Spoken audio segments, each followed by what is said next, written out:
Pengen masuk surga, Bu? Berarti mati dulu, Bu. Allah witrun wa yuhibbul witra. Kita berharap mudah-mudahan dengan barokahnya kita memperingati Maulid Nabi yang kompak, yang ikhlas jawab salamnya. Saya doakan buat ibu-ibu yang punya anak perawan, saya doain mudah-mudahan ada buah sirsak dicampur sama buah serikaya. Yang jawab salamnya kompak, mudah-mudahan nanti dapat mantunya orang kaya. Enggak amin, Bu. Assalamualaikum warahmatullahi wabarakatuh.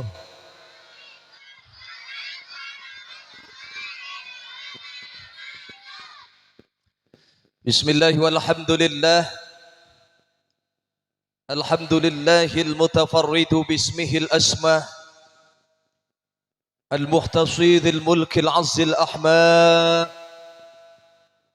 alladhi ba'atha fihim rasulan min anfusihim anfasahum arafa wa ajma'. Ashhadu an la ilaha illallah wahdahu la sharika lah, syahadatan tatharul quluba minal ghussil la'ink. Allahumma salli wa sallim wa barik wa karim ala hadha an-nabiyil karim sayyidina wa habibina wa syafi'ina wa maulana Muhammadin sallallahu alaihi wa alihi wa sallam, ba'athahu rahmatan lil alamin wa uswatun lil mu'minin. Qala Allah ta'ala fil Qur'anil Karim, a'udzu billahi as-sami'il 'alim minasy syaithanir rajim. Bismillahirrahmanirrahim. Qul bi fadlillahi wa bi rahmatihi fabidzalika falyafrahu huwa khairum mimma yajma'un.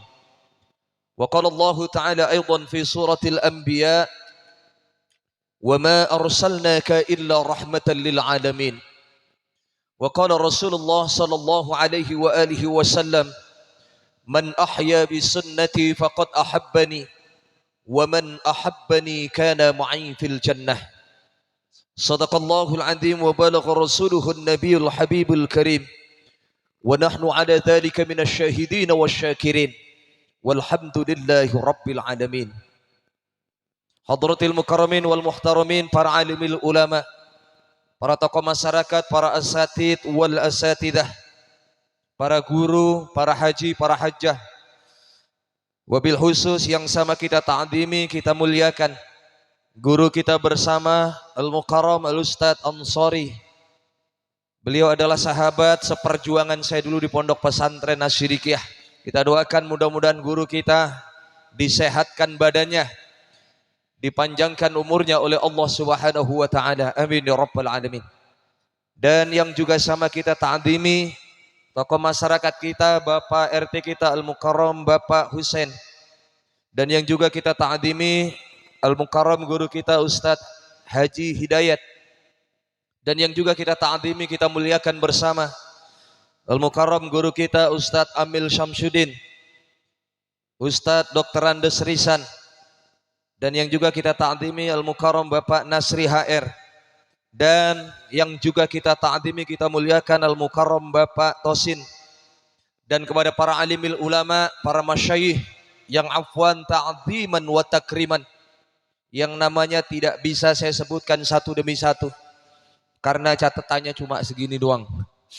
Namun insyaallah tidak mengurangi ta'zim dan hormat saya. Kita doakan bersama, mudah-mudahan para guru-guru, para muallim kita dimuliakan derajatnya oleh Allah fi dini wad dunya wal akhirah, sehingga insyaallah kelak akan bisa menuntun kita menuju jalan yang diridhoi oleh Allah, dan insyaallah akan bersama-sama masuk ke dalam surga bersama guru-guru kita. Amin ya rabbal.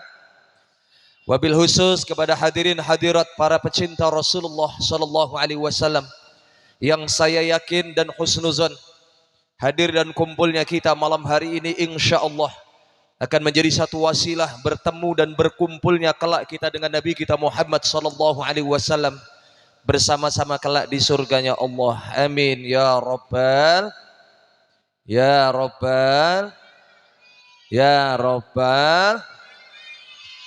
Baik, karena mengingat waktu sudah malam jam 10. Tadinya Ustadz Ansori ngubungin saya, katanya Ustadz insya Allah antum naik jam 9. Ternyata jam 10 sudah naik, berarti jam 10 sudah waktunya saya tutup doa. Nggak usah tausiah, langsung doa aja. Di sini bareng-bareng kita makan, setuju?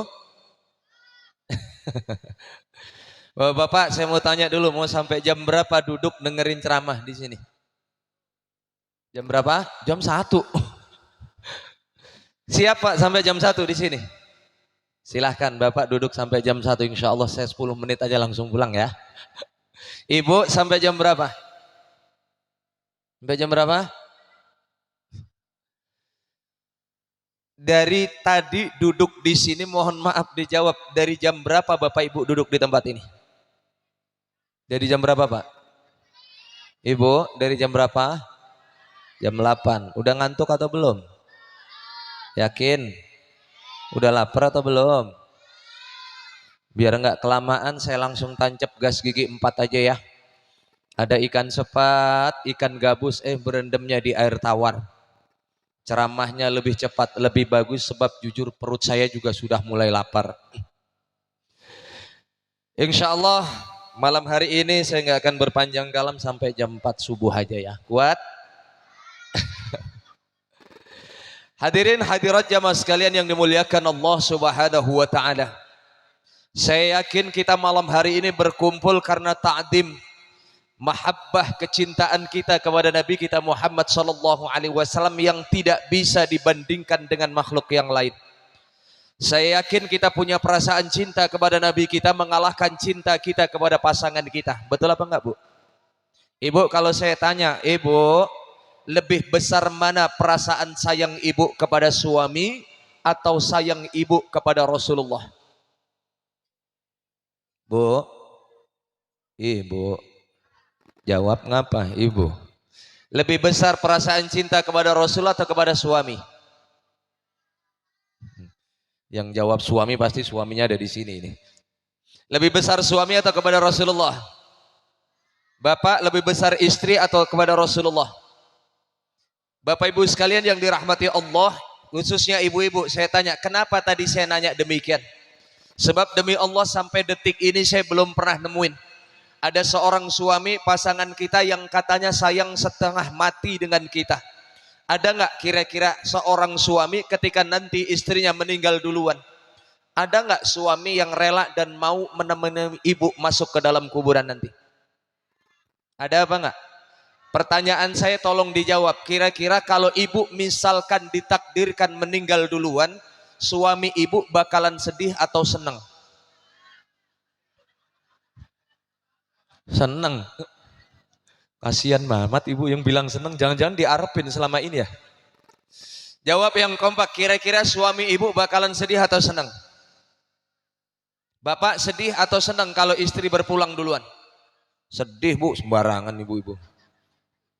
Kira-kira kalau suami ibu sedih bakalan nangis apa enggak?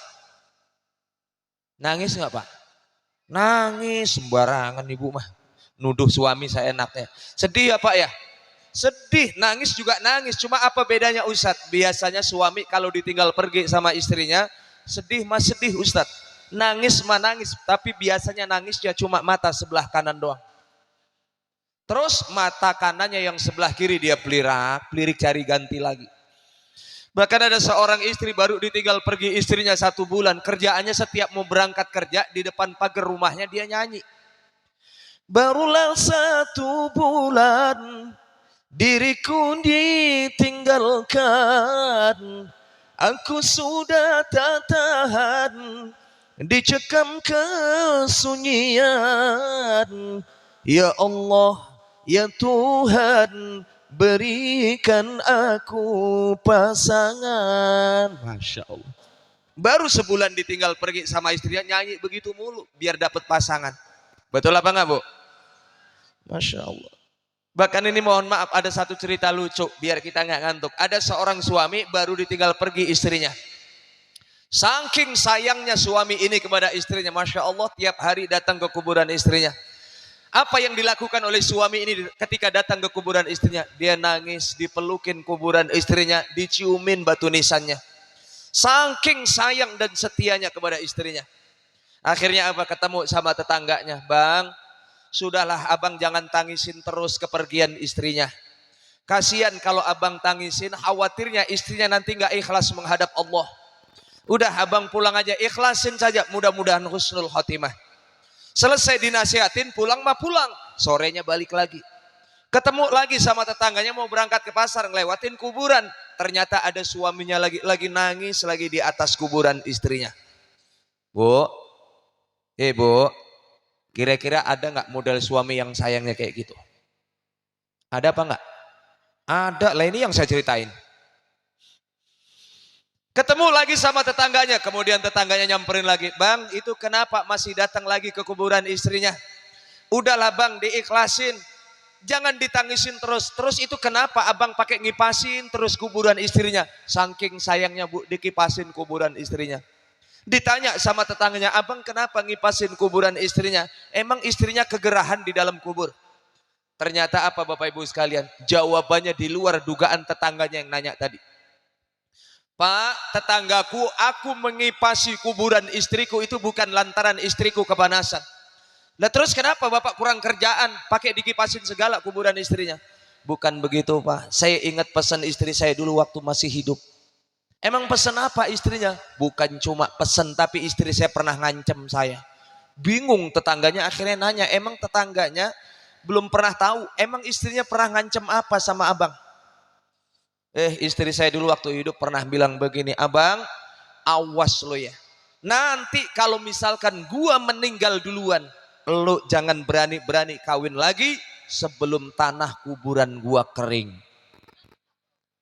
Astagfirullahaladzim. Ternyata dia tiap hari datang ke kuburan istrinya, kan biasanya kalau kuburan baru kan disiramin, dikipasin kuburan istrinya biar cepat kering tanahnya, biar cepat dia kawin lagi. Itu rata bu, laki-laki semua modelnya begitu. Makanya mohon maaf, dari dulu saya mah najis amit-amit nggak pernah suka sama laki-laki.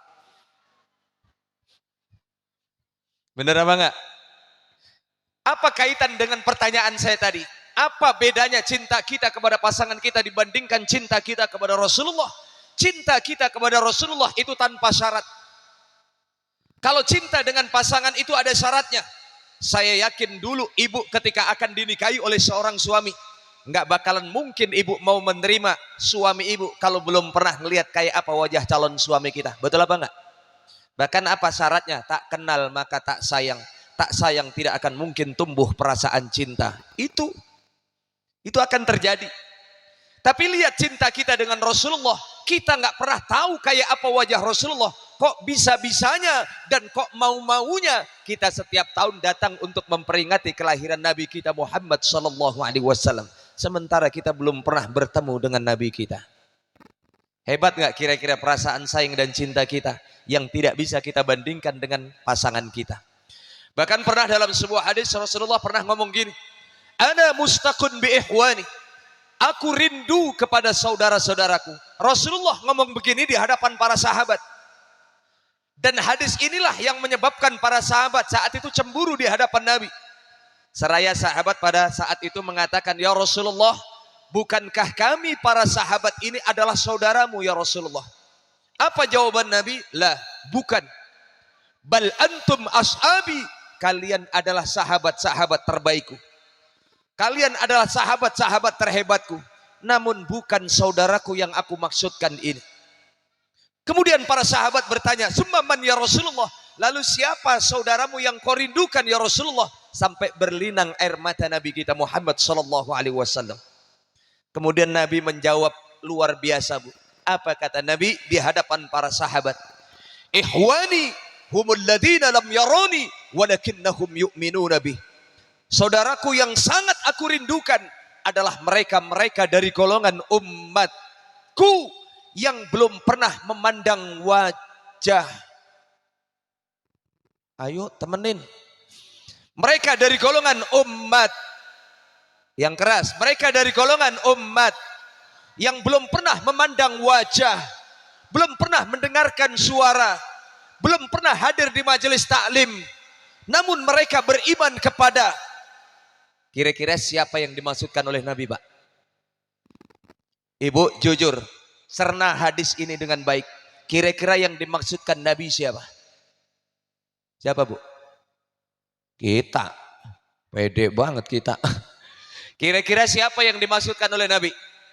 Bagus, yang pede tadi harus percaya diri. Insya Allah yang dimaksudkan Rasulullah adalah kita yang berkumpul malam hari ini. Kenapa demikian Ustadz? Sebab demi Allah setiap tahun kita memperingati kelahiran Nabi. Demi Allah kita belum pernah tahu kayak apa wajah tampan Nabi kita Muhammad sallallahu alaihi wasallam. Yang selalu kita sanjung-sanjung dalam hadrah kita, dalam berjanji kita, dalam solawat kita, kita selalu menyanjung Rasulullah. Anta syamsun, anta badrun, anta nurun fauqa nur. Engkaulah cahaya di atas cahaya. Padahal kita belum pernah melihat kayak apa wajah Nabi kita. Dan kita belum pernah kayak apa taunya wajah Rasulullah. Belum pernah mendengarkan juga kayak apa halus tutur kata Rasulullah sallallahu alaihi wasallam. Bahkan kita belum pernah hadir di majelis taklimnya Rasulullah, belum pernah mendengarkan ceramahnya Rasulullah. Namun kenapa kok kita bisa punya perasaan sayang dan cinta kepada Nabi kita?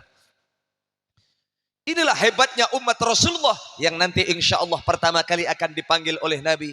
Ummati, ummati, ummati, inna ummati ya'tuna yawmal qiyamati ghurran muhajjalina min asharil wudu. Sesungguhnya umatku nanti yang akan aku berikan syafaat adalah mereka-mereka dari golongan umatku yang dibangkitkan di padang mahsyar, yang wajahnya bersinar karena pancaran air wudhu, dan yang paling banyak membaca salawat dalam hidupnya. Insya Allah nanti akan dibangkitkan oleh Allah. Kalau kita rajin baca salawat, kita menghidupkan salat 5 waktu, maka Allah bangkitkan wajah kita kelak bersinar di hadapan Nabi. Dan itu akan menjadi sebuah tanda, inilah umatku yang nanti akan masuk surga bersama aku. Saya yakin, berharap mudah-mudahan jamaah yang hadir pada malam hari ini, amin ya rabbal. Makanya tolong dijawab pertanyaan saya dengan kompak, jujur, jangan ada dusta di antara kita. Bapak ibu sekalian yang hadir malam hari ini, ada nggak kira-kira yang sholat 5 waktunya masih bolong-bolong? Ayo tunjuk tangan, yang mana orangnya? Lebih baik ngaku daripada bohong dosa. Siapa yang sholat 5 waktunya masih bolong-bolong? 1, bagus, gentle bu. Ada lagi nih? Ini bapak-bapak nggak ada yang tunjuk tangan, malu mau tunjuk tangan atau udah benar semua? Ya udah, kalau gitu pertanyaannya saya balik. Siapa yang sholat subuhnya suka kesiangan? Nah, di belakang semua ngaku. Alhamdulillah. Subuh kesiangan, zuhur kerepotan, asar di perjalanan, maghrib kecapean, Aisyah.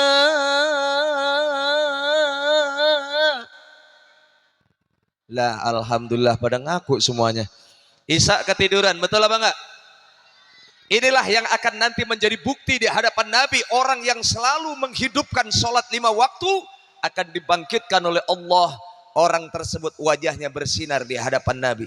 Bahkan hati-hati, Imam Ghazali mengatakan as-sholatu ra'sul ibadah. Sholat itu kepalanya ibadah. Sama halnya seperti kita manusia. Kita ini masih dikatakan manusia seutuhnya selagi kita ini masih punya kepala. Betul apa enggak Pak? Bapak, kita ini dibilang manusia kalau kita masih ada kepalanya. Betul apa enggak? Orang nggak punya tangan, nggak punya kaki, senajan masih ada kepalanya, masih dibilang manusia atau bukan? Selagi masih ada kepalanya dibilang manusia atau bukan?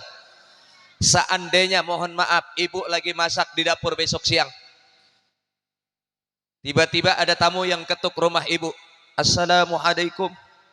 Ibu akhir matiin dulu kompor, datang ke ruang tamu, dibuka pintunya. Ternyata tamu yang datang di hadapan ibu, Masya Allah, nggak punya tangan, nggak punya kaki. Kira-kira itu tamu disuruh masuk ke dalam rumah apa enggak? Suruh masuk apa enggak?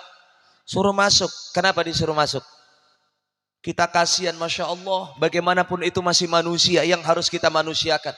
Bahkan kita iba ngelihat ada orang cacat datang bertamu ke rumah kita. Kalau kita ada makanan, kita kasih makan. Bahkan kalau kita ada rezeki pulang, kita ongkosin. Betul nggak Bu? Betul apa enggak? Coba seandainya nanti kita pulang habis peringatan Maulid Nabi, tiba-tiba kita lagi tidur pulas, jam 1 pagi, tiba-tiba ada yang ketuk rumah bapak atau ibu. Assalamualaikum. Assalamualaikum. Ambil kucek-kucek mata, ini siapa? Dilihat jamnya ternyata sudah jam 1. Ini siapa? Tamu jam 1 pagi begini datang ke rumah. Akhirnya saking penasarannya bapak ke ruang tamu. Ambil jalan sempoyongan karena masih ngantuk, dibukain pintu. Ternyata tamu yang ada di hadapan bapak ataupun ibu, Masya Allah, tangannya lengkap, kakinya lengkap, palanya nggak ada. Kira-kira itu tamu disuruh masuk apa enggak? Lu kok curang ibu-ibu? Tadi yang nggak ada tangannya, nggak ada kakinya disuruh masuk. Kenapa yang nggak ada kepalanya nggak disuruh masuk? Kenapa Pak? Karena jelas itu sudah bukan manusia lagi. Itulah gambaran orang yang ahli sedekah, orang yang ahli puasa, orang yang ahli ibadah-ibadah yang lainnya. Namun sholat dia tinggalkan, kata Imam Ghazali, bagaikan jasad tanpa kepala, maka itu tidak ada nilainya di hadapan Allah Subhanahu wa Ta'ala. Maka inilah kalau kita mengaku menjadi umatnya Rasulullah, pengen nanti diakui menjadi umat Rasulullah, ciri-cirinya adalah umatnya yang menghidupkan sholat 5 waktu, yang paling banyak membaca sholawat, insya Allah nanti akan berkumpul dengan Rasulullah di akhirat dan akan masuk surga bersama beliau. Amin ya Rabbal alamin. Itu kuncinya. Lalu apa hikmah yang bisa kita petik dengan kita memperingati Maulid Nabi? Catat baik-baik Bapak Ibu sekalian. Ini khususnya buat panitia penyelenggara peringatan Maulid Nabi malam hari ini. Peringatan Maulid Nabi malam hari ini dikatakan berhasil atau tidak, sukses atau tidak, itu bukan dilihat dari siapa yang ceramah malam ini, bukan. Sukses atau tidaknya peringatan Maulid Nabi itu bukan dilihat dari siapa tamu undangan dan berapa jumlah jamaah yang hadir malam hari ini, bukan. Sukses atau tidaknya peringatan Maulid Nabi kita malam hari ini terletak nanti dilihat sholat subuhnya di musola kita, kira-kira ada berapa saf. Betul apa enggak? Pak, saya mau tanya, di musola sekitar kita ini kalau sholat subuh biasanya berapa baris? Berapa saf Pak? 2 orang. Oh, 2 saf. Lihat ciri-cirinya, berhasil atau tidaknya peringatan Maulid Nabi malam hari ini, maka ditandai ziyadatul khair, bertambahnya kebaikan pada diri kita, maka insya Allah akan semakin bertambah nilai ibadah kita di hadapan Allah. Yang tadinya masih malas sholat berjamaah, alhamdulillah selepas Maulid Nabi, ciri-ciri itu membekas pada diri kita, bertambah, kita semakin semangat menghidupkan sholat 5 waktu. Insya, terutama ibu-ibu yang biasanya masih malas datang ke majelis taklim, padahal rumahnya mepet sama masjid, nggak mau datang ke majelis taklim. Ada nggak yang model begitu? Mana orangnya? Tunjuk tangan, yang mana orang? Kenapa saya bilang begitu Pak? Soalnya di mana-mana pengajian itu yang paling banyak jumlah jamaahnya itu biasanya kalangan ibu-ibu dibandingin bapak-bapak. Betul nggak Bu? Betul apa nggak? Bapak-bapak di sini kalau pengajian paling banter berapa orang jamaah yang datang? Berapa? Kalah sama ibu-ibu. Bahkan ini saya cerita, saya punya majelis taklim di daerah Tangerang. Yang saya bina sampai saat ini ada 32 majelis taklim ibu-ibu. Di daerah Kuta Bumi, Kuta Baru, dan Kuta Jaya, Pasar Kemis ini. Itu Masya Allah 32 majelis taklim Bu. Setiap hari nggak pernah libur ngaji. Dari hari Sabtu ketemu sampai hari Minggu, ngaji terus setiap hari. Kagum saya luar biasa. Dan satu majelis taklimnya itu rata-rata hampir 500 jamaah ibu-ibu. Jadi kalau pengajian gabungan sampai ribuan jamaah ibu-ibu. Yang saya kagum lagi, setiap hari ngaji, nggak pernah libur, dan setiap hari seragamnya ganti-ganti. Ya Allah ya Rabbi, itu ibu-ibu yang punya model kayak gitu. Kalau bapak-bapak disuruh seragam kayak ibu-ibu, kira-kira pada mau apa enggak Pak? Kalau nggak percaya silahkan buktikan. Ayo guru ngaji kita atau ketua DKM kita ngumumin, misalkan pengajiannya malam Jumat, bapak-bapak pengajian malam Jumat besok jangan kalah sama ibu-ibu. Saya umumkan mulai besok malam Jumat, bapak-bapak yang hadir di pengajian semuanya seragam pakai baju pink. Kira-kira pada mau datang apa enggak tuh?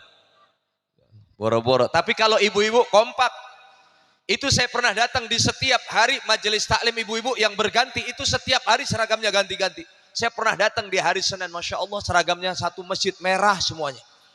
Begitu besok datang hari Selasa seragamnya kuning, hari Rebo seragamnya hijau, hari Kamis seragamnya oranye, hari Jumat seragamnya putih, hari Sabtu kombinasi atasannya merah, bawahannya putih. Udah kayak bendera, begitu jalan bareng-bareng di perempatan ketemu tiang listrik tinggal dikerek doang. Udah kayak bendera, Masya Allah ngelihat seragamnya ibu-ibu, rupa-rupa. Ngelihat suaminya di rumah, paru-paru.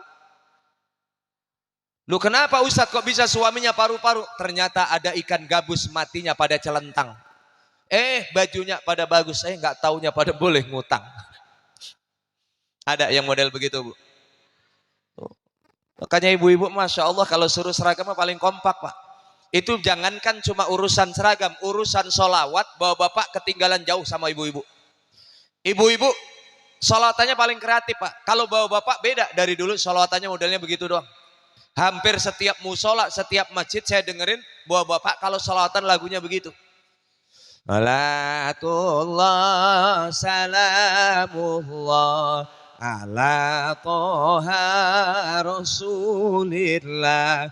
Salatullah salamullah ala yasin habibillah. Dari zaman saya piek udah denger lagunya begitu modelnya.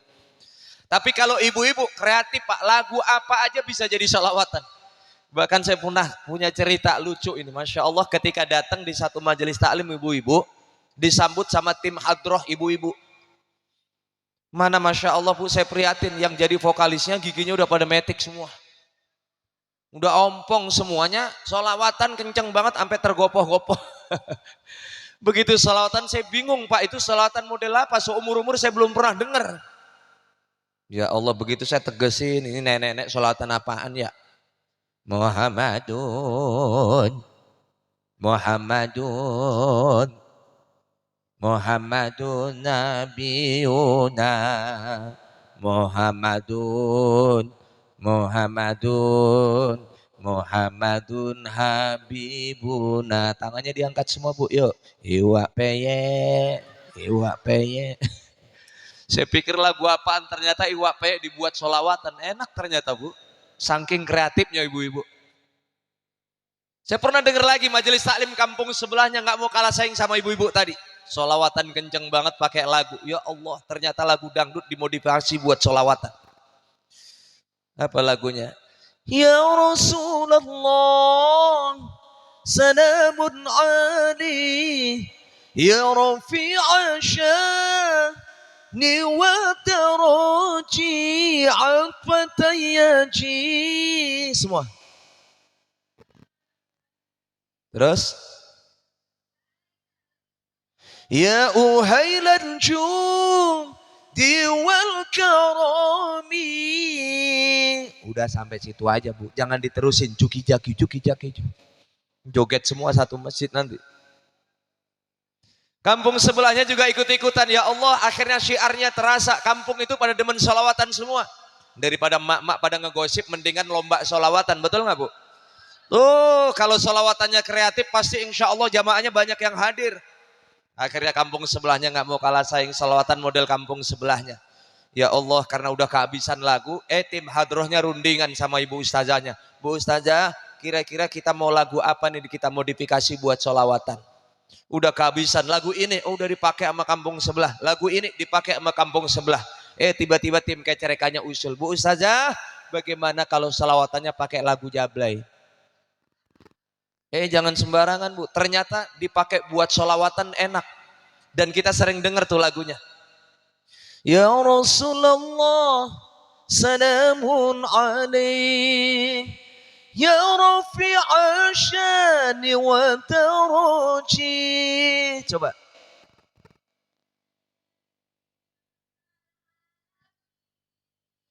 Ya uhailal judi wal karami.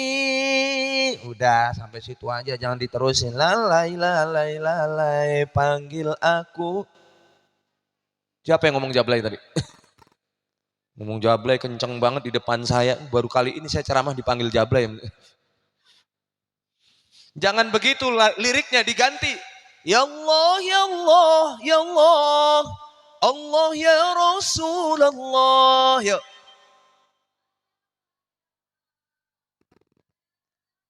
Saya mau tanya, enak gak kira-kira, Bu? Enak kalau pakai lagu model begitu. Tiba-tiba datang kelompok sebelah yang dikit-dikit kafir, dikit-dikit bid'ah, nggak pernah ada di zaman Nabi, diprotes. Emang boleh sholawatan model kayak gitu? Kan nggak pernah Rasulullah nyontoin di model lagu-laguin begitu. Udah bang, nggak usah ribet. Kalau abang nggak setuju model sholawatan kayak kita, ya udah abang mulai saat ini sholawatan sendirian sono, nggak usah pakai lagu. Saya jamin ampe sore dia sholawatan, kagak ada yang mau datang ke majelis taklim. Betul apa nggak bu? Sholawatan kenceng banget, kagak pakai lagu. Salatullah, salamullah, ala toha, Rasulillah. Kata orang yang lewat di samping majelis taklim di musola itu tuh orang ngapain? Lagi sholawatan apalagi marah-marah. Enak gak kira-kira didengar begitu bu? Orang mau masuk ke musola jadi takut bu. Kan kalau pakai lagu kan enak. Ya Rasulullah salamun alaik. Ya rafi'a syani wa taraji.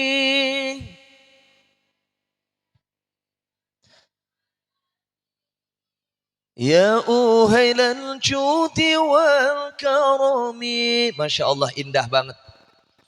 Cuma saya prihatin, kadang-kadang ngelihat ada orang yang rumahnya mepet sama musola, deket sama majelis taklim, tapi nggak pernah mau datang ke majelis taklim.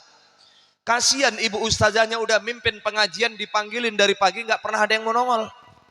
Diabsenin satu-satu, nama-namanya tuh di kampung sebelah. Ayo Nyak Nur, Nyak Rodiah, Nyak Siti, Nyak Romlah, ayo pada ngaji. Semua hari ini waktunya kita ngaji. Diabsenin satu-satu, 1 jam nggak ada yang mau datang. Akhirnya ibu ustazahnya inisiatif pak. Biasanya ibu-ibu kalau dipakai buat sholawatan baru tuh pada nongol semuanya. Akhirnya sholawatan tuh. Salatullah salamullah ala toha. Salatullah salamullah ala yasin. Ya Allah, itu yang rumahnya mepet sama musola, yang nyuci-nyuci, yang masak-masak, yang main handphone. Bukannya datang ke majelis taklim, ya Allah, lagi asik sama kerjaannya masing-masing. Akhirnya karena nggak datang-datang, giliran ada yang nongol, 4 orang nenek-nenek. Itu nenek-nenek begitu masuk ke dalam musola, 4-empatnya pegangan tangan, takut nyungsep pak. Begitu masuk ke dalam musola, bukannya berebut ngambil kitab, berebut nyari tembok. Itu nenek-nenek begitu masuk ke dalam masjid, ngeliatin ngempet di tembok semua. Begitu ustadznya datang jelasin, dia jider, ngaji sambil nyender. Diterangin tuh kitabnya, dia jidur, ngaji sambil tidur. Begitu selesai baca doa, dia jiler, ngaji sambil ngiler. Pulang sampai rumah ditanya sama suaminya, "Mak, tadi Ustaz Taan ngomong apa di majelis taklim?" Gelap. Gimana nggak gelap, orang lu pulas ya. Yang rumahnya mepet sama masjid padahal masih seger bugar daripada nenek-nenek tadi, masa kalah sama nenek-nenek. Yang nyuci-nyuci, yang masak-masak, karena nggak datang dipanggilin pakai sholawatan, diterjemahin pakai bahasa Indonesia. Pasti hafal nih orang-orang perigi. Ibu-ibu sekalian, hari ini janganlah kita lupakan, sebab itu ya Allah, tadi yang nyuci cuciannya banyak karena namanya dia absen, dia kesinggung. Begitu ibu ustazahnya sholatan model begitu, dia buka jendela, dia nyautin kenceng banget dari rumahnya. Gua juga udah tahu hari ini pengajian, tapi gua lagi repot di rumah banyak. Ada yang model begitu bu? Mana orangnya? Makanya sekali lagi tandai orang yang berhasil memperingati Maulid Nabi, datang ke peringatan-peringatan Maulid Nabi, ditandai selepas peringatan Maulid Nabi akhlaknya jadi semakin baik, ibadahnya jadi semakin meningkat. Itulah ciri-ciri orang yang berhasil memperingati Maulid Nabi.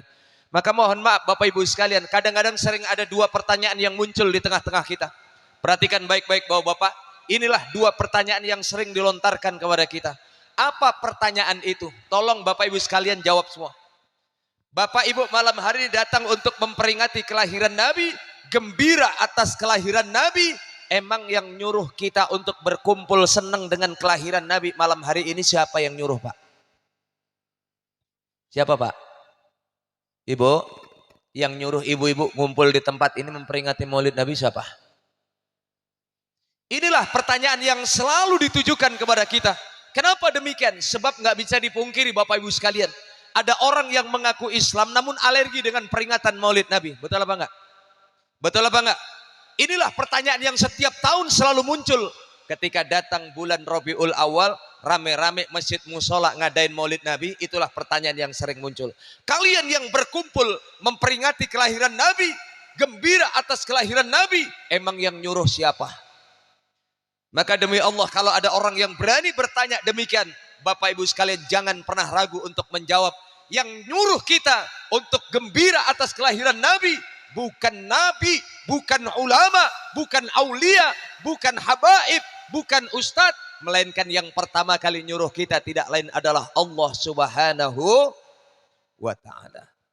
Kadang-kadang kelompok sebelah itu begitu Pak, nanya-nanya ujung-ujungnya nanya dalil.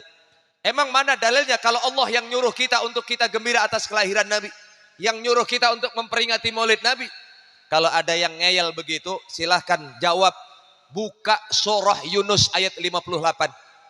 Allah dengan tegas menyampaikan, "Qul bi fadlillahi wa bi rahmatihi fabidzalika falyafrahu." Inilah dalil kita memperingati Maulid Nabi. Apa kata Allah? Inilah dialog antara Allah dengan Nabi kita Muhammad sallallahu alaihi wasallam. Apa kalimatnya? Qul, sampaikanlah wahai Muhammad. Kalau kita belajar ilmu nahwu, qul ini adalah kalimat fi'il amr. Dalam kaidah usul fiqh dikatakan al-amru yadullu lil wujub.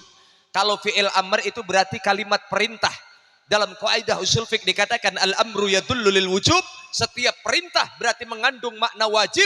Berarti kalau Allah memerintahkan kepada kita, wajib hukumnya untuk kita ikut terhadap perintah Allah Subhanahu wa ta'ala. Lalu pertanyaannya apa perintah Allah pada ayat ini? Disambung oleh Allah, bi fadlillahi wa bi rahmatihi fabidzalika falyafrahu. Sampaikan wahai Muhammad kepada umatmu agar mereka berbahagia di saat mereka mendapatkan rahmat dariku. Hadis ini, ayat ini sudah sangat jelas bahwasanya Allah memerintahkan kita untuk gembira menyambut rahmat Allah. Sekarang pertanyaan yang paling mendasar, Rasulullah dilahirkan ke muka bumi ini untuk kita umatnya rahmat atau bukan, Pak? Rahmat atau bukan? Berarti yang nyuruh untuk kita gembira, yang nyuruh siapa? Allah sendiri yang nyuruh kita agar kita gembira menyambut rahmat Allah. Dan kita meyakini tidak ada satupun rahmat yang bisa mengalahkan ketika Rasulullah dilahirkan ke muka bumi ini. Bahkan puncaknya Rasulullah diutus menjadi seorang nabi. Itu rahmat yang terbesar dan terindah untuk kita umatnya. Berarti Allah sendiri yang nyuruh. Bahkan Allah pertegas kembali dalam surah Al-Anbiya ayat 107. Dengan tegas Allah menyampaikan, "Wa ma arsalnaka illa rahmatan lil alamin." Tidaklah aku utus engkau wahai Muhammad melainkan rahmat yang paling besar bagi seluruh alam semesta. Kedua ayat inilah kemudian digabungkan oleh para ulama yang kemudian dijadikan dasar hukum istimbat bahwasanya peringatan Maulid Nabi nasnya langsung datang perintahnya dari Allah Subhanahu wa ta'ala. Makanya ini jawaban yang paling simpel. Kalau ada orang kelompok-kelompok yang nanya, emang peringatan Maulid Nabi yang nyuruh siapa? Yang nyuruh tidak lain adalah Allah Subhanahu wa ta'ala berdasarkan dua ayat ini. Surah Yunus ayat 58 dan surah Al-Anbiya ayat 107. Selesai. Betul apa enggak? Pertanyaan yang kedua apa Ustaz? Yang sering ditujukan kepada kita. Kalian yang capek-capek memperingati Maulid Nabi, berkumpul sampai malam hari. Emang pernah Nabi mencontohkan kita untuk peringatan Maulid Nabi seperti ini? Emang Nabi pernah mengadakan Maulid Nabi? Kalau ada orang yang mengatakan Nabi belum pernah ngadain Maulid Nabi, itu ketahuan orang tersebut ngopinya kurang kental. Betul nggak Pak? Yang ngomongin kopi di sini nggak ada kopi ini. Ini gara-gara kurang ngopi jadi bapak-bapaknya pada lemes nih. Udah pada ngantuk atau belum, Mbak? Masih semangat atau belum?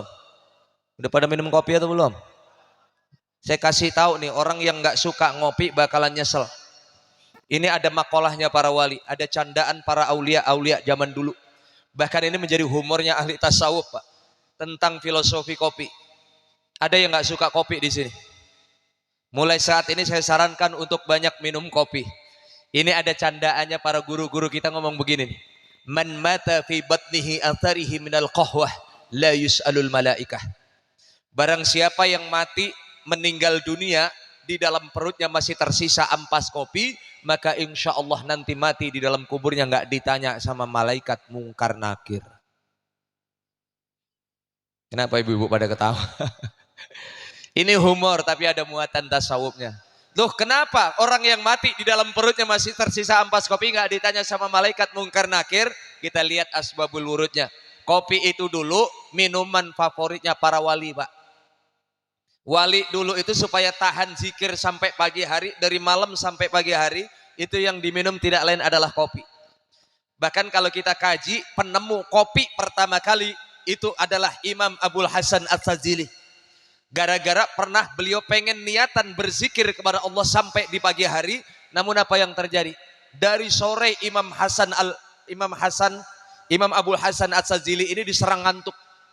Ngantuk luar biasa, ditahan, akhirnya ketiduran juga Imam Abul Hasan As-Sazili ini.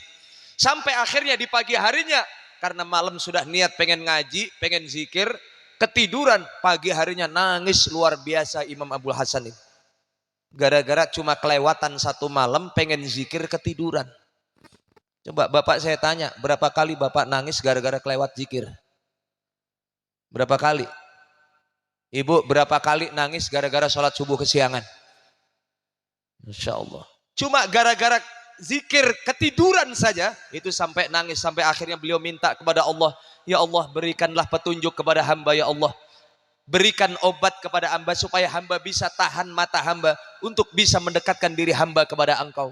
Akhirnya diberikanlah satu petunjuk Imam Abul Hasan As-Sazili untuk memetik biji-biji kopian. Kemudian diseduh pakai air hangat, yang itulah diminum akhirnya oleh para wali zaman dulu. Maka resepnya untuk tahan supaya kuat berzikir kepada Allah itu yang diminum kopi. Makanya malaikat mungkar nakir itu husnuzon, Bu. Ketika ngelihat ada orang yang meninggal dunia di dalam perutnya masih ada ampas kopi, wah berarti ahli zikir ini. Berarti ahli zikir. Tapi itu nggak berlaku sekarang. Itu mah dulu, Pak. Dulu wali. Kalau sekarang mah belum tentu. Bener nggak, Pak? Bener apa nggak, Pak? Kenapa kok nggak belum tentu, Ustadz? Sebab kita lihat sekarang itu Masya Allah ada orang ngumpul 4 orang di pos ronda banting gaplek, yang diminum apa? Orang main judi, main koprok, yang diminum apa? Orang begadang nonton bola, yang diminum apa? Makanya kalau pengen kopi itu ada manfaatnya, kembalikan ke asalnya. Kopi agar tujuannya supaya kita tahan ngaji, kita zikir kepada Allah, itulah tujuan kita. Mudah-mudahan itu bisa mendapatkan pahala gara-gara kita wasilahnya minum kopi. Tuh, makanya biar tahan biar tahan ngajinya, ngopi dulu Bapak-bapak. Udah ngopi atau belum? Lanjut? Lanjut apa lanjut? Tuh. Itu pertanyaan yang kedua yang dilontarkan kepada kita. Emang pernah Nabi mengadakan maulid Nabi? Kalau dia mengatakan belum pernah, berarti dia nggak pernah ngaji.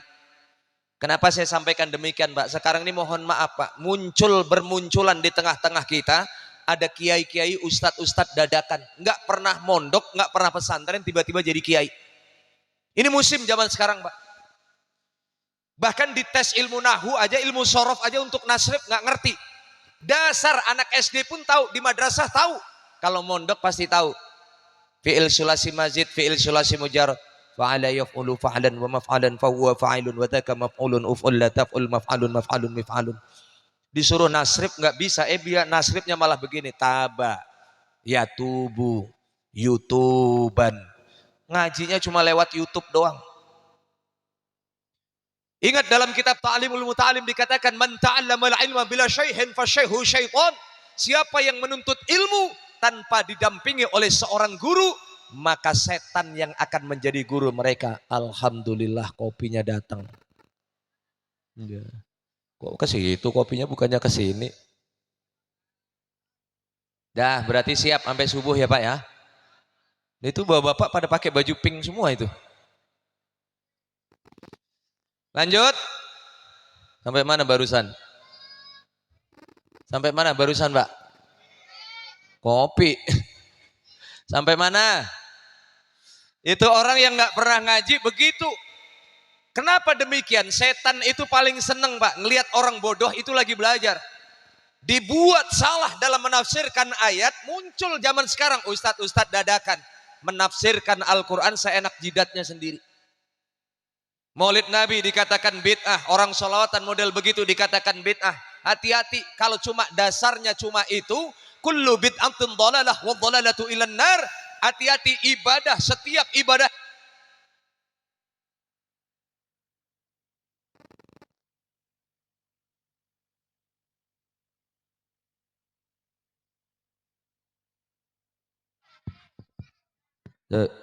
Abang Soundman sentimen nih.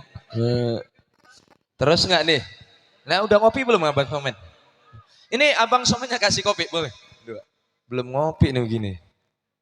Nah lo, Abang Soundman saya mau tes. Tadi saya ngomong sampai mana? Kopi. Panitia tolong ini Soundman kita dikasih kopi biar mic-nya nggak mati-mati. Ayo. Ya. Lanjut ya. Aduh sampai mana tadi barusan? Sampai mana tadi? Kopi juga. Hati-hati, inilah orang model zaman sekarang, nggak pernah ngaji, tiba-tiba instan. Setan itu paling seneng melihat orang bodoh lagi belajar, dibuat salah dalam menafsirkan hadis, menafsirkan Al-Quran. Sehingga tafsiran ayat yang seharusnya tidak begitu, dibuat begitu. Makanya muncullah fenomena woro-woro sekarang model hijrah tapi hijrah instan.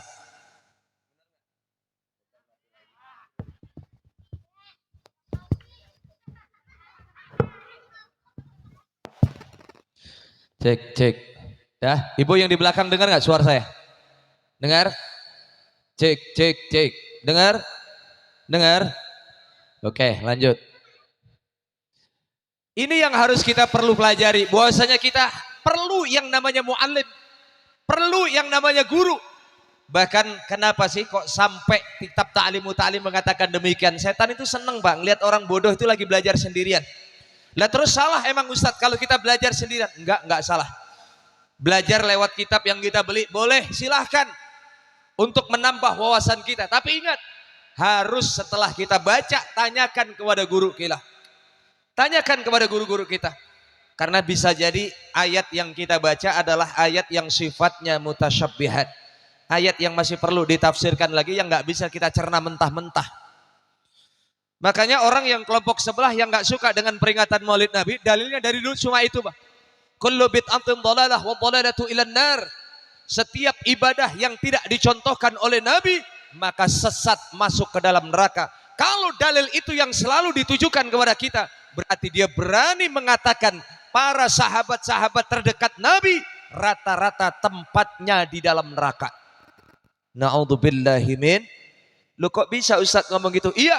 Karena ibadah yang nggak dicontohkan oleh Nabi, justru yang pertama kali muncul itu bukan kita yang ngadain, tapi justru yang pertama kali ada di kalangan para sahabat.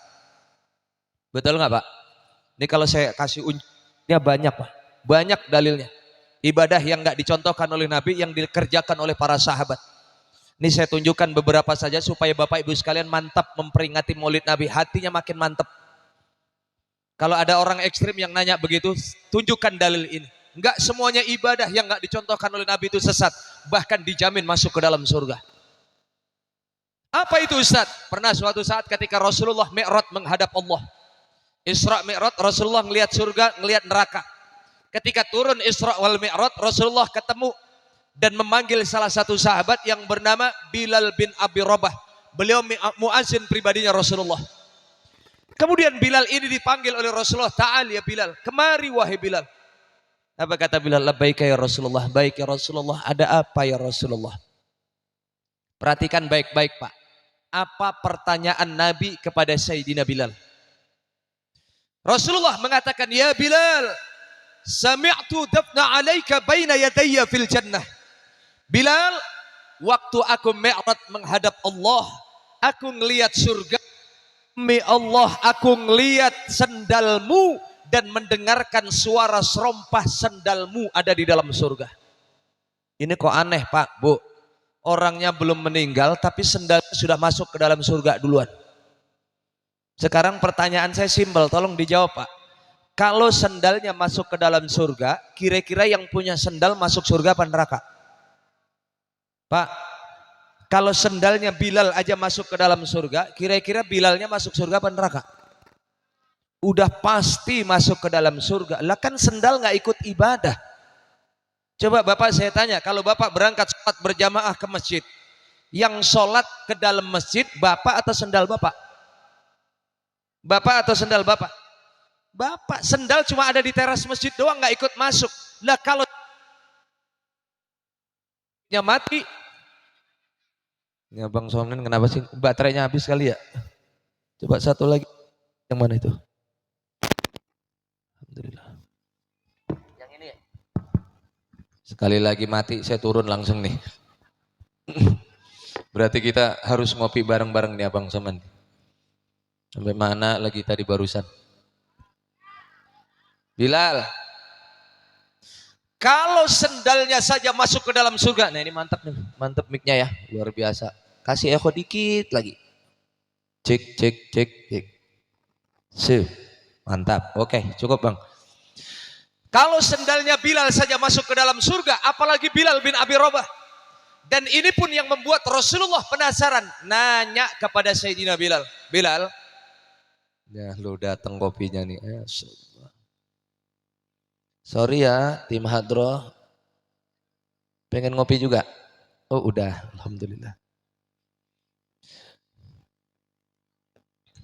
Urusannya lama ini kalau udah ngopi ini ya. Terus Bu, udah semangat atau belum? Semangat. Duh, sampai mana tadi ngomong barusan? Banyak jeda iklannya jadi lupa. Rasulullah penasaran Bu, nanya kepada Sayyidina Bilal, apa amalanmu wahai Bilal yang belum pernah aku contohkan sampai-sampai Allah mengukuhkan sendalmu duluan sudah jadi DP masuk ke dalam surga.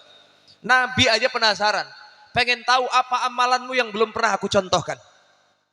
Apa jawab Sayyidina Bilal? Ya Rasulullah, ibadah amalan yang belum pernah kau contohkan yang aku lakukan sampai saat ini, dan insya Allah sampai akhir hayatku, aku tidak pernah meninggalkan yang namanya sholat sunnah wudhu. Bapak tahu sholat sunnah wudhu Pak? Ibu tahu? Habis ngambil air wudhu, sholat sunnah 2 rakaat. Usolli sunnatal wudhu'i raka'ataini lillahi ta'ala.